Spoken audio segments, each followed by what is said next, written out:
So in terms of the talk today, I'm absolutely delighted to be able to welcome Dr. Naomi Kingston. So Naomi is from the UNEP World Conservation Monitoring Centre, so United Nations Environment Programme, WCMC. She's also on the DICE Advisory Board, which is one of the reasons why I've been able to call in a favour and be able to talk with her today. One of the reasons why I thought it would be great to chat with her about her career, about her views and experience of conservation, is that I think she covers an aspect of conservation that we probably don't give enough information about, enough exposure to, in terms of she works in international conservation policy and has got lots of experience of making a difference at that level. So we've had previous talks by conservation scientists and field people, but I think it's really important and really interesting for everyone to hear about all the other issues that go on in conservation. I think it's one of the great things about conservation is that you can do all sorts of different things to make a difference. And Naomi is certainly one of those people who's made a real big difference in all sorts of ways. So I am delighted to welcome Naomi here. So hello, Naomi. Thanks a lot for agreeing to be part of the DICE talk today and for being in conversation with me. No problem. Thank you, Bob. Right. So I will start off with my standard question. As I have said to various people, one of my approaches as part of these conversations is to be fairly underprepared so I can be spontaneous and we can go off in whatever different directions are most relevant. But what is becoming my standard opening question is, what have you been doing this week? That's a good question. So, about a year ago, almost exactly a year ago, in fact, I took on the role of head of operations at UNEP WCMC. So a lot of my work now is actually at the kind of organizational level, trying to keep things running. So this week I've been doing a lot of work with recruitment. We're doing a lot of recruitment at WCMC, so you can look on our websites and apply for jobs. We always have lots of jobs out there. So that is kind of a consistent thing, trying to figure out what skills we need, what kind of people we need, what language skills we need, indeed, in order to deliver on the kind of whole suite of projects that we have.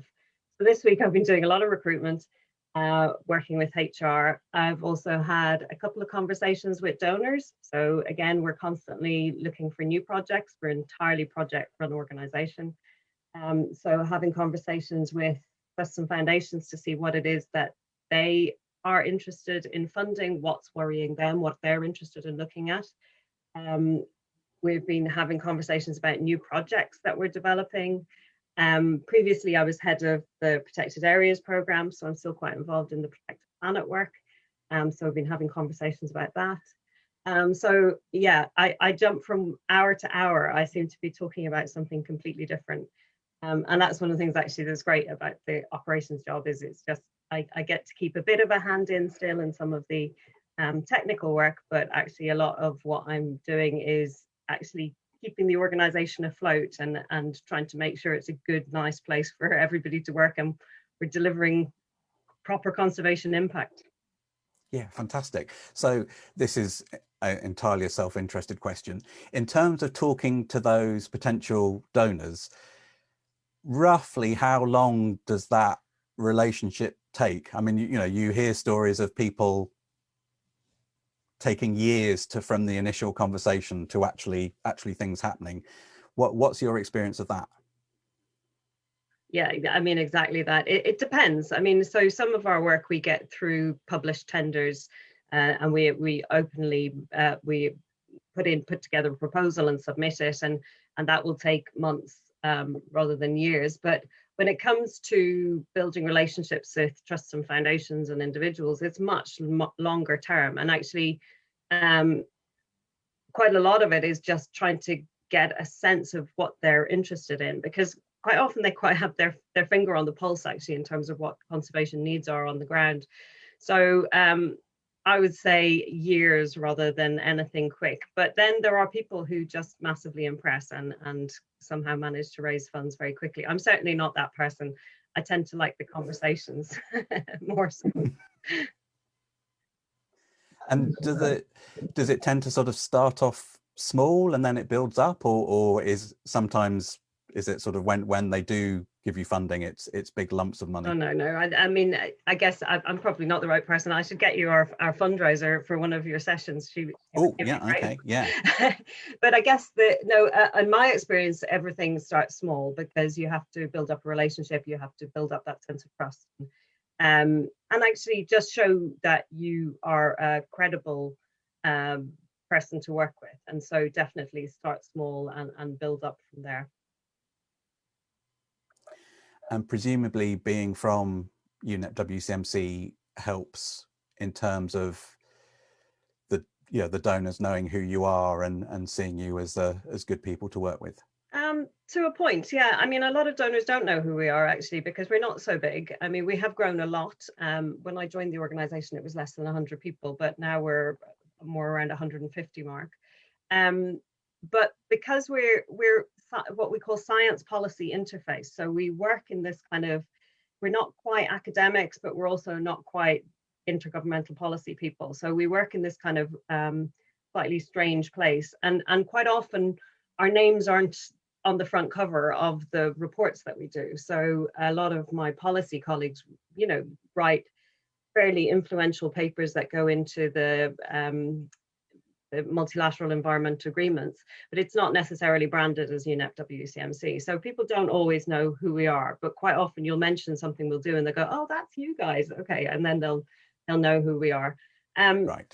So it does to a point. I mean, certainly we're kind of known as an authoritative source. So from that perspective, yes, we bring with us a certain amount of credibility, and certainly having the UN stamp on it brings that too. But then there's an awful lot of people who don't necessarily understand what the UN is bringing as well. So it really varies. It really varies. Right. Yeah, I mean, is there scope for putting your name on these things? Is it just a given that some of these things, to be accepted, that they have to be anonymous, or is there scope for being more pushy? So that's an interesting question. Actually, something we talk about a bit in the office is, you have that tension between people who've come from an academic background and who want their name on the publication or the report. But actually, the more impactful reports that we produce are the ones that are done in partnership and have the kind of their UNEP WCMC as the author, and the individuals are not necessarily named, or indeed it's a whole group of people are the author. So I guess it really depends on what your target audience is and what impact you're wanting to generate off it, how you would frame the work. I mean, indeed, what kind of outputs. I mean, if you're writing to a minister, you do half a page and 6 bullet points. But if you're writing to a scientific audience, then you produce more like a scientific peer-reviewed publication. And knowing who you're writing for and what the impact is going to be will make some of those decisions for you. Right. Yeah, so that's fantastic. So I think, as I said, it's really nice to hear what WCMC does. It's really nice to know what a head of operations does, because when you got that role, I just thought that sounds very important, but I don't really know what it is. So and I thought now this sort of chat is basically divided into broad questions and broad sections, and we'll move a little bit between them. But yeah, sort of carrying on in terms of your career, you are, I'm delighted to say, our first botanist in terms of background to be part of this. And I know botanists quite rightly feel that botany gets ignored and plants don't get the attention that they deserve. So the sort of question I wanted to ask first is, what different perspectives do you think you have from that botany background? Oh, that's tough. What I guess, yeah, I mean, you tend to look, I I think at things from a more ecosystem level, because when you're a botanist, you're kind of looking at plant communities, you're looking at habitats a lot more. So, I mean, I do sometimes get quite frustrated when people come in with the kind of single species view, and botanists, we all get quite frustrated with the furried and the feathered getting all the attention. So I think you come with a more, actually at the botany's degrees, well, when I went through anyway, there was a much more environmental science component. It was much more almost like an ecology degree. So I think you come with that kind of more ecosystem perspective. I think one of the things that I worked on Pacific Islands, where you have a huge number of species, plant species, that are down to very, very tiny numbers. So one I worked on, redberry Coprosma benefica, was 12 individuals. And of those 12 individuals, Wow. we could only find one male. And it's still there and it's still going. And it has almost zero conservation resources put into it, but it's incredibly rare. Now, if you were looking at I suspect a vertebrate species down to those kind of numbers, people would be freaking out. But there are really genuinely thousands of plants around the world that are down to these incredibly low numbers and are really just hanging in there. But they do hang in there. And I guess this record of the thylacine from Tasmania, I haven't actually followed up to see where it's going, but it's really exciting when you see these almost extinct species coming back to life. And certainly with plants, it happens all the time that somebody stumbles across something that hasn't been seen for 200 years. It's pretty amazing. Yeah, and so sort of going back before that, what did you want to be when you grow up? Did that interest in plants, was that there from the beginning? So actually, I wanted to be a doctor when I grew up. I mean, but partly because I actually always wanted to work in charity. I always knew that I wanted to work in charity, and I guess that's from my upbringing. But I did want to be a doctor, partly because I knew that was a job, and I didn't really know what a lot of other jobs were. And I thought it sounded important and good, and I could go to interesting places. So I wanted to be a doctor, and actually, when I finished secondary school, I went and spent a summer working in a hospital in Uganda. And that was what convinced me I actually wanted to do environmental science, because I felt that actually so much of what people were dealing with and the livelihoods, and it was around the environment. Obviously there are major medical problems to be dealt with, there's issues there too, but actually I came back and changed and decided I wanted to do environmental science at that stage, and ultimately botany. I had an amazing biology teacher in school, though, a guy called Bud McMullen, and he took us to a place called the Burren in the west of Ireland when we were 15, and gave us a copy of a book called Webb's Flora, which is like an old school plant botany key, and sat us in a field and made us key out plants. And I absolutely loved that. So I guess that's what I always, if I went into science, I figured it was going to be botany. But yeah, originally I wanted to be a doctor, medical doctor. Okay. And were other people in your class similarly enthused? Should we be giving teenagers botany books and getting them to key out species too? Or do you think that you were slightly unusual in enjoying it so much? To be honest, I think loads of them enjoyed it. And I mean, it was partly the teacher was particularly good. And also just getting away and staying in a field centre in the middle of nowhere when you're 15 is terribly exciting. But yeah, I mean, actually, that teacher, there's quite a few. I'm forever stumbling across academics and people working in conservation who actually had the same teacher. So, the Peter Wise Jackson, who I think still runs Missouri Botanic Gardens, had the same biology teacher as me. So a lot of us were really heavily influenced by that teaching approach. So I suspect it was, the Burren in the summer in the sun is just, there's nowhere better in the world. Fantastic. Yeah, I mean, it's amazing how influential someone like that can be. And you sort of only wish we could do more sort of copying and pasting around the world. Yeah, sure. And for your PhD was in Pitcairn Islands, which I must admit I'm not entirely sure where they are. How did you end up there? So they're British Overseas Dependent Territory. They're about if you draw about halfway between New Zealand and South America, almost exactly in the middle. You hit the Pitcairn Islands, so they're just possible bag in the middle. Okay.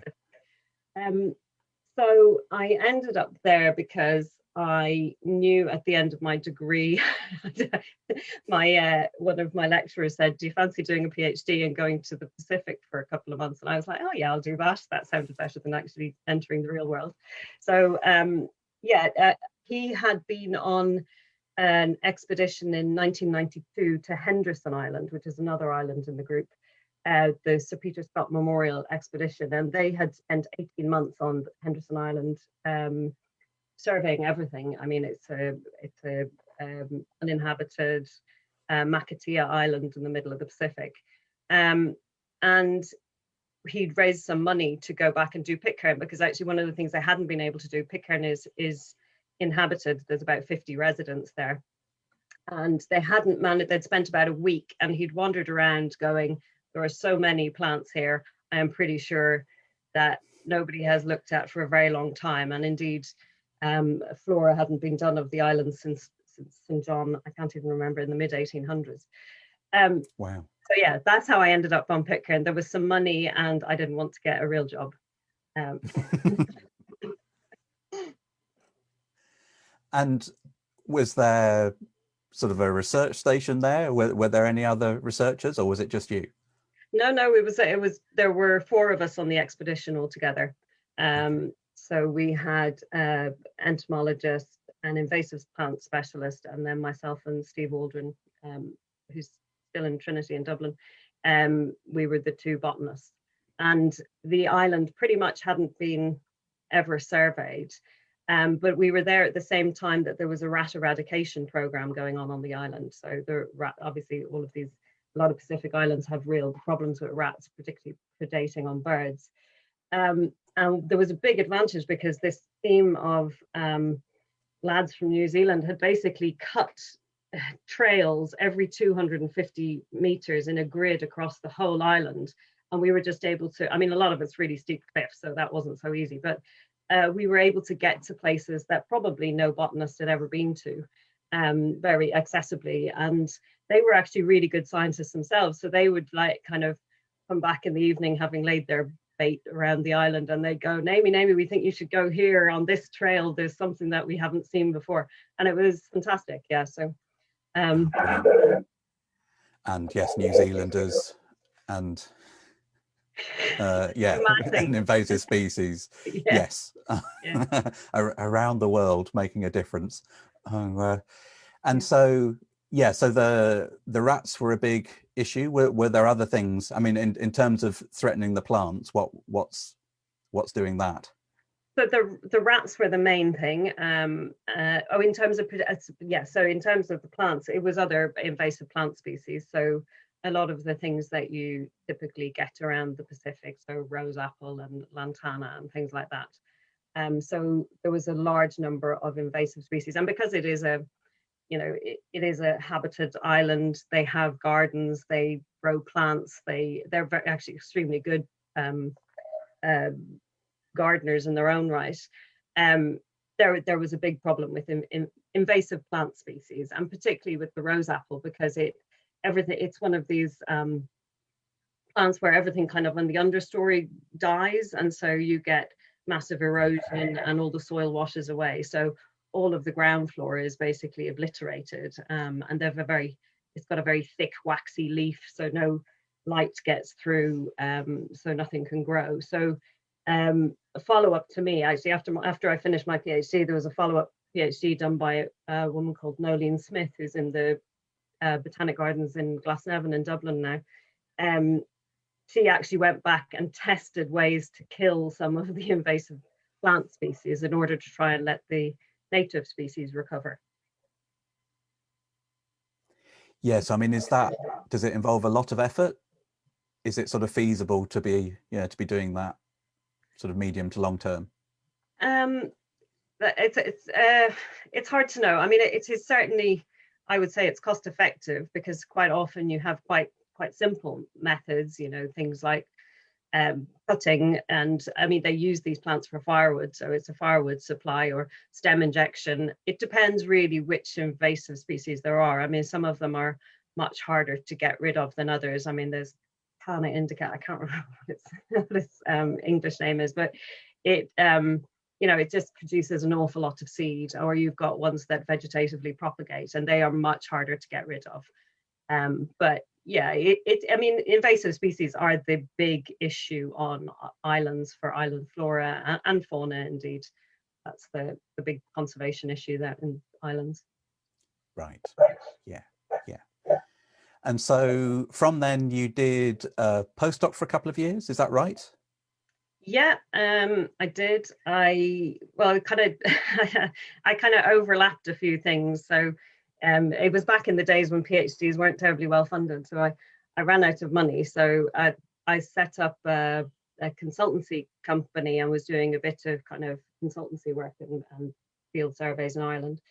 And I was doing a postdoc working on the biogeography of the Lusitanian flora. This is this really weird group of species that are in the west of Ireland and the north of Spain, and nowhere in between, and nobody really knows why.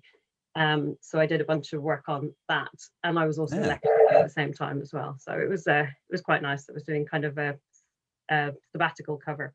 So yeah, lots of bits and pieces. And do people still not know why? Does it remain a mystery? Well, I wrote a couple of people read my publications. It was a while ago, so I'm a bit rusty on them. So if you could remind me, that would be great. It is. We didn't come to any one single answer. So some of them are probably carried by birds. And actually, when you've worked in the Pacific and you can see birds transporting berries thousands of miles, the north of Spain to the west of Ireland is not so far. So things like strawberry tree, Arbutus unido, that probably is naturally carried by birds. But there is actually some really interesting stuff whereby there was trade between the west of Ireland and the north of Spain back in the 1500s. And so some of the ericaceous species that don't occur in the UK, but do occur in Ireland. So can't have probably come through the land bridge as the way other things came. They may have been brought by traders, and they used ericas as packing material, apparently for when they carried alcohol, beers, and I guess rum. I don't know what alcohol they drank back then, but yeah. So there's good evidence that some of those species, and indeed from the pollen record as well, some of those species definitely arrived in and around the same time as trade started up between the two regions. So no one size fits all, which is a bit sad, because I was kind of wanting something really exciting and big bangy. Yes, ecology always lets you down if you're looking for one thing. Yeah, for sure. Yeah. And then you got a job with the government. Yeah, so I moved there. I spent 10 years with the Irish government, working on biodiversity informatics primarily. So this is the kind of management of biodiversity data, reporting to things like international conventions, the EU directives, providing information for the Natura 2000 reporting on how the status of species and habitats. And so my job was really to get all of the information from the surveys and the rangers and everything we could collate together, and put it all together into one data system. So as part of that, we actually set up a biodiversity data centre in Ireland as well. And that meant that information could also be accessible to, likes of businesses doing environmental impact assessments and so forth. Yeah, fantastic. So yeah, again, it was, yeah. Yeah, and I mean, in terms of, I can see why you got the WCMC job now, in terms of the amount of experience you had doing sort of similar-ish things of then joining WCMC. So I wanted to ask, sort of, in terms of the difference between working for a national government and an international organization, are there any big differences? I presume you have to be sort of fairly diplomatic in both jobs. But yeah, anything in particular that you think's a difference? Well, I think the kind of the scale you're working at, because obviously in the government you're very focused on your country and what's of interest to your country. So, for example, we one of the things I managed was the red listing program for Ireland. So we had a list of the rare and threatened species for Ireland. And almost the IUCN red list of globally threatened species was less important, because we were interested in what was legally protected in Ireland, what was rare in Ireland, what was in Ireland that wasn't in other countries, things like the Killarney fern. So we had this kind of, you have this interesting dilemma whereby actually what's important at the national level is often not what's important at the global level, because you've incredibly different context. And we see this in the work we do at protected areas as well. Every country manages their system differently, they set up their system differently. So I guess the difference is you're very focused on that when you're at the national level, and when you're at the international level, you're trying to blend all of these apples and oranges together into something where you can build a global picture, and you can say, you know, this is how we're doing on IT target 11 or something else. So that's quite different. And also trying to get people working at the international level to understand the reality of what it's like to work in a national government where you're one ministry of, you know, many. And let's face it, the environment ministry, or the you know, we were actually in the culture and heritage ministry. You're really, in comparison to fisheries or planning or agriculture, you just don't have the same kind of power is the wrong word, but the same kind of influence. So we wonder why national biodiversity policies are not taken up, and it's because often the ministry driving it just does not have the same level of a voice at the table. And so it's quite nice to have worked in a national government and have that perspective. So then when you're sitting on the other side of the table and you're getting upset because country X hasn't managed to achieve something, it makes you kind of go, well, what else is going on? Because at the end of the day, these are really good people in government trying their hardest to do their best. So what are the enabling conditions that they're sitting in? What can you do to support them, help them resource themselves and help them be more influential? Yeah, no, I think that's really interesting. And again, you know, the joy of conservation, of people having different pathways, that means that, yeah, somewhere like WCMC, you know that there are people in the room with those different experiences who can give all those insights. So I'm now going to ask some slightly more flippant questions. The first one being, you've hinted it already, possibly, which species do you think is the most overrated? Dear, this is really hard. I don't know. I mean, I guess I'm going to upset half the audience and say that I just think birds get way more press than they deserve, and not because they're not important. I mean, they are keystone species. They, you know, they're a good indicator of what's going on.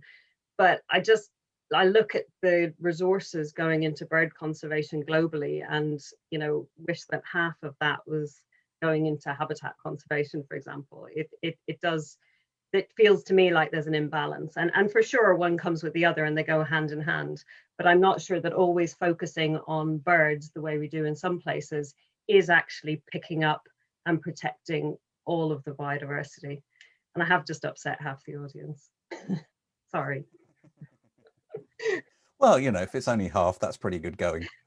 And which extinct species would you like to bring back? So actually, I'm going to mention a bird, the dodo, because, well, it's just really iconic, and I think, you know, it's one of those species that bringing it back would be the classic conservation optimism thing. If we found a dodo, it would just change everybody's view. But actually, more importantly, there's a thing called the dodo tree, and I should have this off the top of my head, but it is reliant on its seeds going through the gut of a dodo in order to be fertilized. So we've got a couple of remaining dodo trees that are going to go extinct because the dodo isn't there. And I think it's one of those really good examples of where all species are interlinked and all species are intertwined. And if you get rid of one thing, it's got a knock-on impact the whole way down the chain. So I would bring back the dodo just so we could bring back the dodo tree. And I mean, has anyone tried other ways of sort of replicating what a dodo gut did? Yeah, I remember reading about it. It's a long time since I read about it, but I think they tried passing it through some poor, unfortunate pigeons and things like that, because it had a similar flora. But I don't, as far as I'm aware, it didn't work. I mean, you can also replicate stomach acids, I presume, and you can scarify species, and you can do all sorts of things like that. But as far as I'm aware, nobody has managed to crack that particular one. Wow. Yeah, I mean, again, just shows how plants get ignored, because you would have thought that someone somewhere in a shed would be able to at least have a go. Presumably it wouldn't be too expensive. I hope there is somebody somewhere in a shed trying.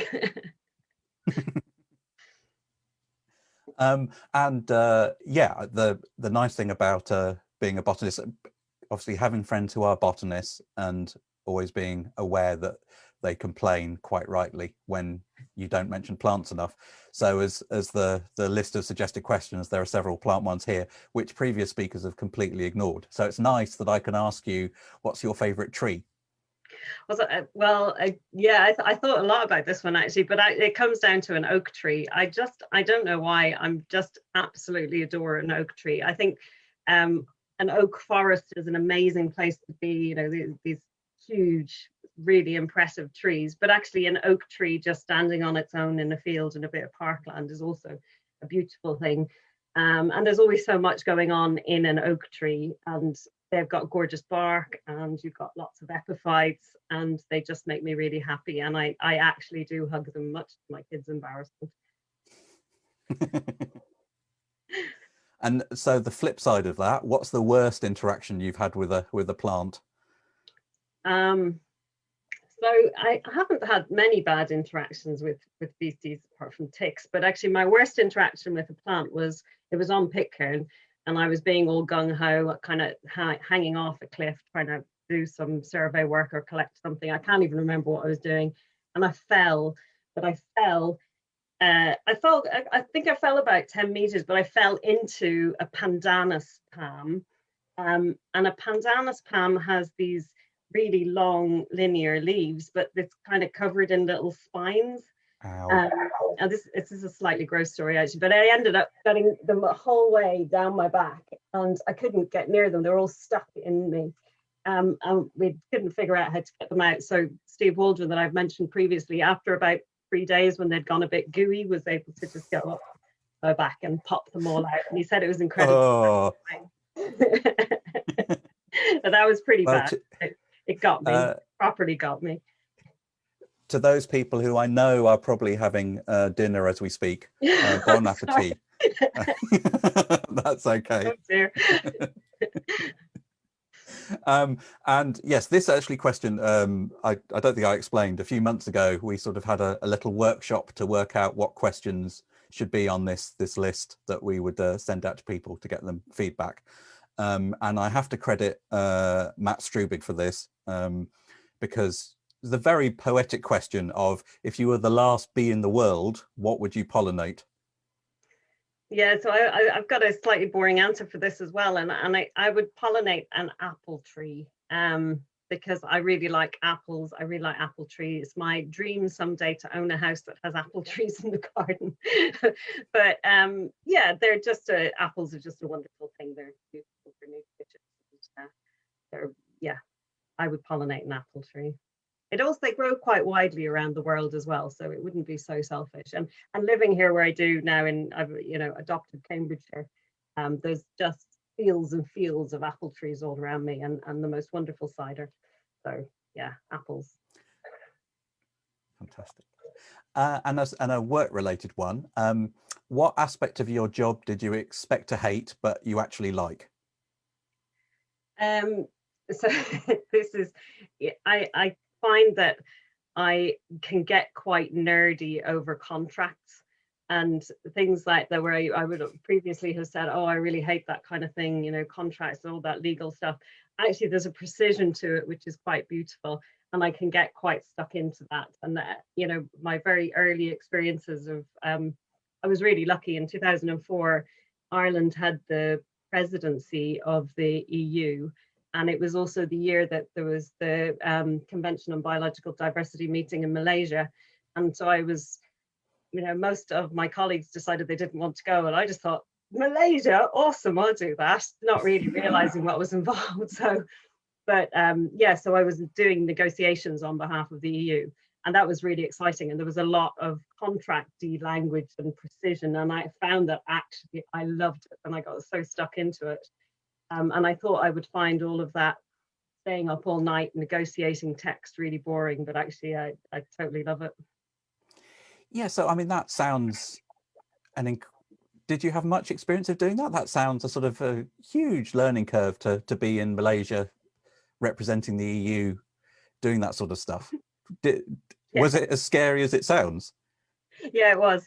It really was. It was, well, I mean, one of the things when you come from a really small country, like Ireland is pretty small, and we have had tiny resource. I mean, I think there were 22 scientists in the Parks and Wildlife Service in the kind of research section that I was in.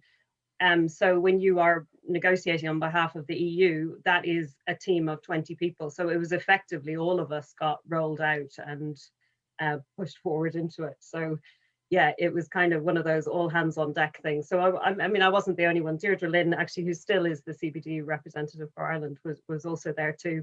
And it was yes, it was baptism of fire for sure, but it was also great. And I mean, of course, all of the, you know, country, especially the UK, actually, they always send a big team with lots of experience and lots of legal advisors. So they gave us a huge amount of support. And so, yeah, it wasn't so bad, but it was, yeah, there were moments when it was actually terrifying. I was sitting there going, what on earth am I doing?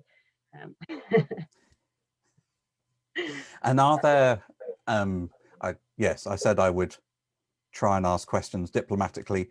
Are there sort of tricks that you have to watch out for? Are there other countries trying to sneak things through? I mean, how to answer that diplomatically. I don't think so. I mean, it is a negotiation and it's very balanced, and you go back over the text over and over and over again. And if you have to, you know, the chairs of these committees are extraordinarily experienced and strong. You know, they're really good at their job. And if you have two countries who really can't agree, they will just send them off into a corner and effectively bash their heads together until they get there. So are there tricks? I mean, I guess there probably are. I probably don't know them, but for me, it actually is an incredibly collegiate environment, and it works very well actually, because everybody has to agree. It's consensus. So, you know, everybody has to come together and agree what they're getting behind. And when they do, it's more powerful for it, because you have things like the strategic plan for biodiversity, you know, that is a plan for the world to protect biodiversity. And that's an extraordinary thing to have, really. I mean, do you think that might be, as you said, because most biodiversity and conservation people come from, they're the sort of underdog in whichever, in the ministry and the political system that they come from, is that why it's more collegiate? Do you get the impression when it comes to other policies, I mean, I don't know whether climate change or something like that, where it's a bit more combative? Well, actually, I mean, I say that biodiversity people tend to be collegiate, but those negotiation teams quite often are represent, you know, they're coming with a position from the country, which will quite often be informed by their Ministry for Agriculture or Forestry or something, or Fisheries or something quite different. So they may not be able to negotiate to the position they want. They may in fact be a legal person or an economist. So biodiversity, I mean, there were situations where I saw text going in and actually it didn't make ecological sense because it had been so wordsmithed by legal people. So you do get that kind of thing going on. So and no, I think it's more that, you know, they are professionals, and there is a realization that partly the meeting won't end until until everybody's agreed, and you regularly have sessions running all night or 2 o'clock in the morning, and yeah, so I think there is a sense that you have to get there somehow, but you will have countries saying no, they have to wait until somebody has woken up in their capital and everything has to stop because they can't get an instruction from somewhere that is, you know, 12 hours away in terms of time zones. So yeah, it's tricky. So what's the latest you've had to stay up to dealing with some wording and some contracts? So at that meeting in Malaysia, it was I can't remember what we were negotiating, but it was in a room with I remember Brazil and Australia were there anyway, and we were fighting over whether it should be as appropriate, if appropriate, or when appropriate. And there was a bit of me going, it really doesn't matter. Can we just go to bed? But yeah, you get into that kind of level of minutia. But yeah. Can you remember who won? I think it ended up with square brackets on that occasion, actually, so which means nobody won. Oh, excellent. And does this mean that you're also really good at job contracts? Do you do a sort of a sideline and giving advice? On job contracts? Well, I do have to say, everybody in my family sends me everything they're going to sign before they sign it, so I can give it a once over. And I normally find typos, and that really bugs me. These are sets of very valuable skills. So just want to ask you a few things about sort of broader conservation.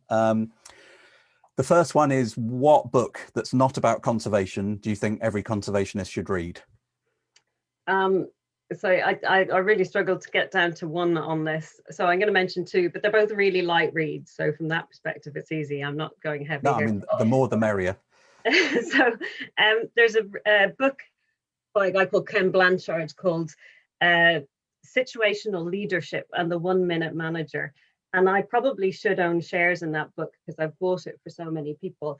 And it's really short. I mean, it's not particularly long, but one of the things it does is it talks about managing different types of people in different ways. And as conservationists, we're often not really, we get training in management, and there's management development courses and stuff, but it's not like we're all going off doing MBAs or HR qualifications. So actually, we don't necessarily learn these skills, and not everybody naturally has these skills either. So this is a great book for actually helping you understand the different ways to manage your team. And everybody in conservation at some point is going to have to manage a team. It's almost inevitable. And if you want people to work with you, and if you want to get the best out of them, it's not something that happens by accident. It's something you have to work on. And I just think it's a great book for some of I'm not sure that you'd necessarily go through it with a highlighter and go, I must remember that, but to make you think about how the different types of people and the different stages in careers and the different way people need to be handled. It's a really good book. And then the other one is probably one of my favorite books, because it actually properly, not changed my life isn't the right word, but it really made me rethink myself and my career and how I presented myself. And that's Sheryl Sandberg's Lean In. And I've also bought lots of people copies of that. And I mean, I know there's, even whether you agree or disagree with Sheryl Sandberg and Facebook and what they do, it is really, it's a good book in helping you reflect on how women are in the workplace. And I came up through I was brought up in what I would say was a very gendered biased environment. And so it's almost unconscious even for me. And so it makes you confront that gender bias. It makes you think about how different it is for women in the workplace. And actually, as a woman, it makes you just take charge a little bit more of your own career and your own actions. I think And it really did change my life. And I've given it to people who've said that it really changed their perspective on things too, both men and women. So it's another great book, just again to make you, not necessarily to take home lots of messages from, but to certainly give your brain a bit of flex and think about things in a different way. So when did you read it? Because I mean, it's been out for a while, but not a very long time. I'm trying to remember when it came out. When did I can't remember when. I mean, like 5 years ago. I think I read it longer than that. I'd need to actually look. I honestly don't remember. I passed it on. No, do you know what? I read it. Amy Milam gave it to me to read, and she left WCMC about 7 years ago. It was about 7 years ago, 7 or 8 years ago. Yeah. But yeah, because I'm just really intrigued to hear that, because, you know, I'm trying to work out how long I've known you. You know, you've just always seemed just, you know, really good at your job and sort of exude competence and confidence. I mean, do you think you would have been able to react as much to that book earlier on in your career? Was it partly because you were sort of a bit established and yeah, had a good idea of how the world worked? Yeah, but I've never reflected on that actually, and whether it was at the stage I read it.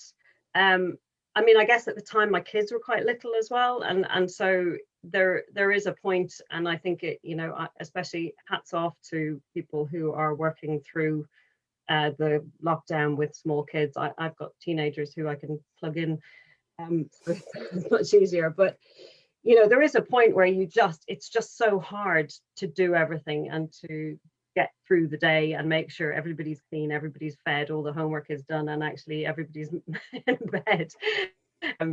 And I guess I read it at a point where everything I suspect was pretty difficult. The confidence is all a sham, it's all a front. So it's very sweet of you to say that, but it's certainly well, it's working. I'm that duck who is pedaling furiously under water, the same as many people.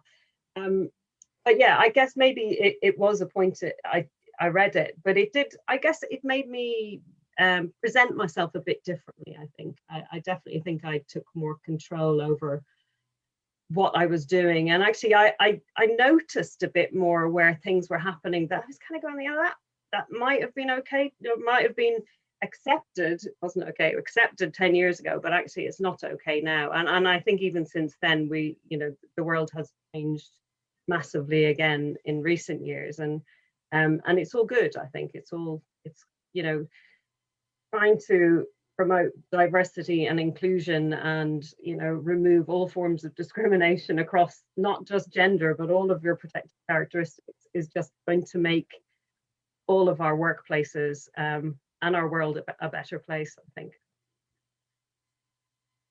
Yeah, fantastic. So we're sort of getting towards the end of our time, so I just wanted to finish with some broad questions so that, well, in particular, well, all our audience can benefit from your wisdom.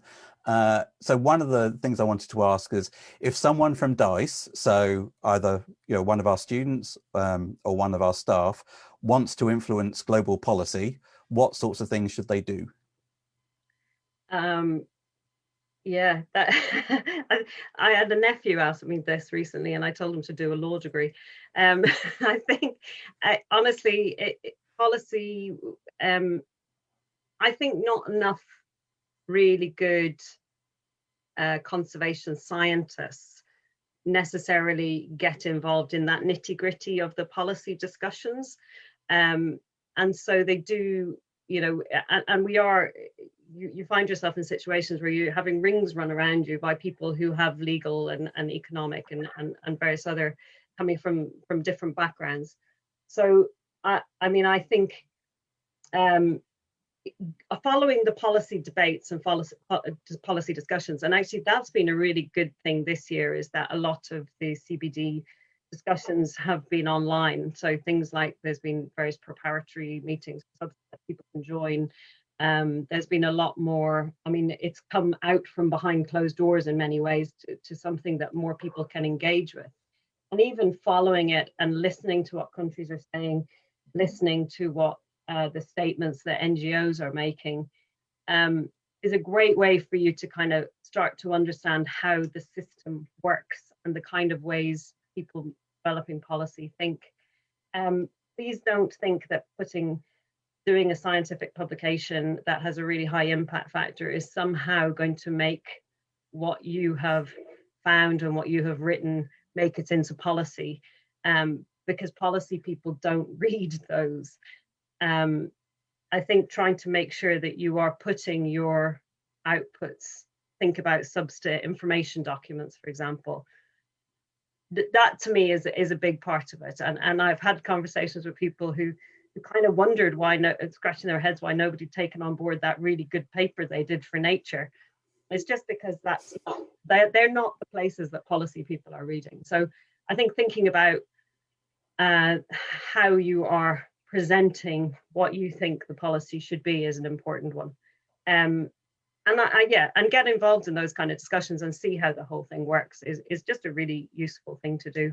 And come and work for UNEP WCMC. As I said, lots of jobs on our website. Always. Definitely, yes. And so, as you're saying, this year is particularly important for global policy in terms of the Convention on Biological Diversity's, the big Convention of the Parties.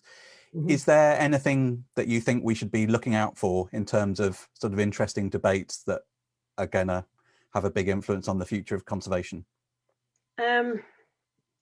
So, I mean, one of the changes that I've seen, as I say, my first CBD COP was in 2004, and one of the changes I've seen is how much people talk now about the influence of the private sector, and the potential contribution of the private sector. Also, community-based conservation, Indigenous peoples, they all have a bigger voice than they did before. And I think that is a really good thing, because the message is that, conservation of biodiversity is everybody's problem. If it's just going to be left to governments and,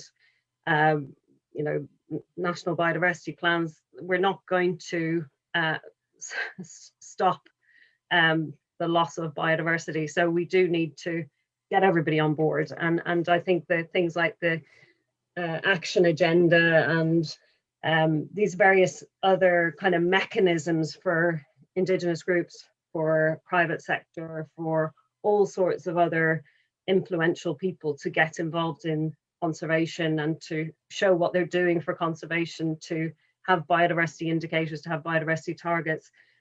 That to me is the big difference, because actually it can't just be done by governments. It needs everybody across every sector, across the whole world, getting involved and understanding. In the same way, I think people have started to understand that, what they do has a direct impact on climate change. Well, what each of us does in our day-to-day life has a direct impact on biodiversity loss too. So that I think is the thing to look out for, because it's going to be not just about governments and holding governments to account. It's actually going to be everybody's problem at the end of it, I think. And everybody will be part of the solution, I should say.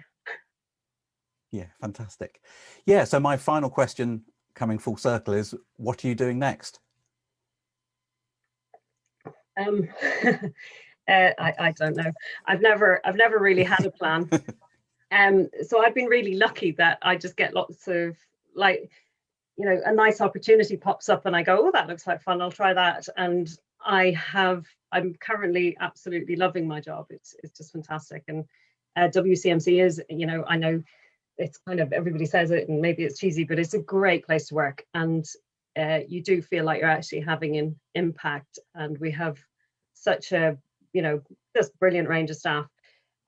So I don't know what will come next. So we'll see what pops up. But I've literally never had a plan. And actually, I'm kind of glad, because I think I've seen people who have a very clear plan for their life, and they miss opportunities and they let things pass them by all the time because they're just rushing for that goal. And it's not a sprint. Your career is a marathon, and there's 10 different routes it could possibly take. And so it's just kind of see which way you go. So I don't know what I'm doing next, but I'm sure it's going to be really fun. Excellent. Well, thank you so much. That was brilliant. Yeah, as I said, it's just been so nice to hear about a different aspect of conservation that I don't think people know enough about. And yeah, you've talked about it in a really interesting, engaging way. So thank you very much.